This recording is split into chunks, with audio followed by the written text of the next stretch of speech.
16 වතාවක් ආනන්ද මට ආයුෂ කල්පයක් ඉන්න පුළුවන් කියලා දේශනා කරද්දී හිත මාරේ අවහගෙන බුදුරජාණන් වහන්සේ ආයුෂ සංස්කාරය අත්හැරියා. පොළොව කම්පා වුණා. ආනන්ද මහ තෙරුන්ට කියා හිටියා.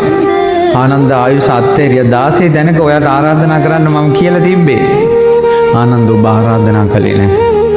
බුදු කෙනෙක් ජීවත් වෙන දවසක් හරි මට ආරාධනා කරන්න බැරි වීම නිසා මග හැරුණා නේ කියලා හිතනකොට ඒ හදවත පැලුන්නේ නැත්තේ අටලෝ දහමන කම්පා නොවන නිසා. ඒව දරාගත්තා.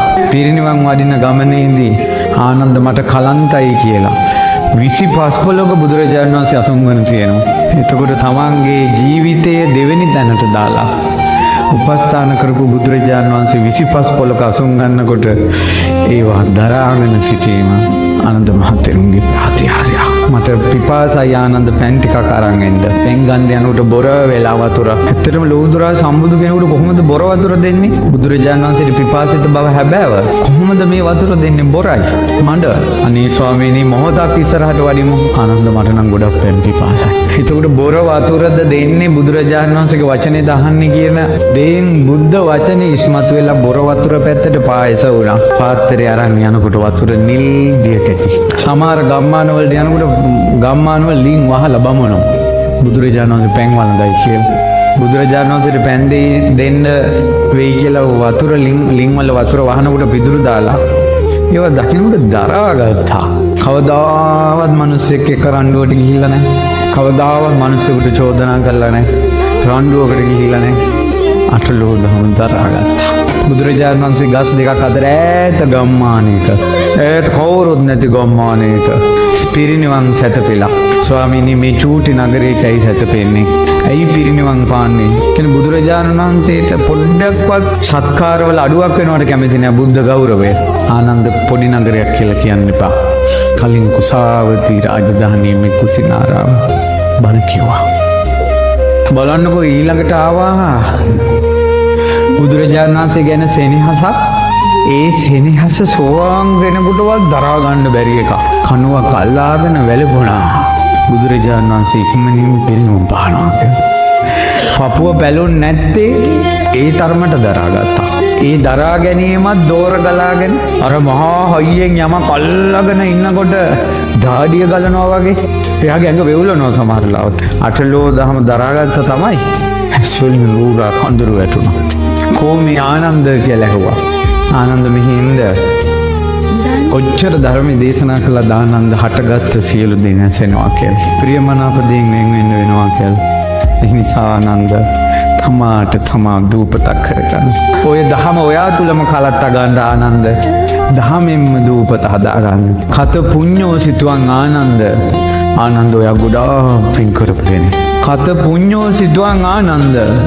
ආනන්ද ස්වාමීන් වහන්සේට බුදු මුව මණ්ඩලෙන් වදාලා ආනන්ද ස්වාමීන් වහන්සේ කියන්නේ පින් කඳක් කියලා. කිප්ප මේවා ආනන්ද. ආනන්ද ටික කලකින් ඔබ නිකලෙසයා. ඉතින් බුදුරජාණන් වහන්සේ පිරිනොම් පෑවා. පිරිනොම් පෑවට පස්සේ මිහි මඩල සලිත වුණා. ආනන්ද ස්වාමීන් වහන්සේ පැත්තකට වෙලා ගොඩාක් දේවල් කල්පනා කළා.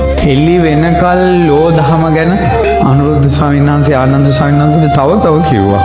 අටලෝ දහමට කම්පා නොවන බිත්ති ඇති ආනන්ද මහ තෙරුන්ට බණ කිකියා කපරාරු ගැහුවා. ඒ බිත්තිය කපරාරු ගහපු බිත්තියේ උණු මදිනවා වගේ බණ කිකියා උණු මැන්දා.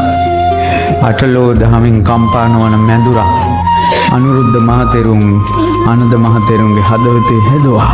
මිනිස්සු දාත බෙදා ගන්න කලබල කළාදී ආනන්ද මහ තෙරුන් පැත්තකට වුණා. ඇයි ඉන්න කාලේ ටික කළා.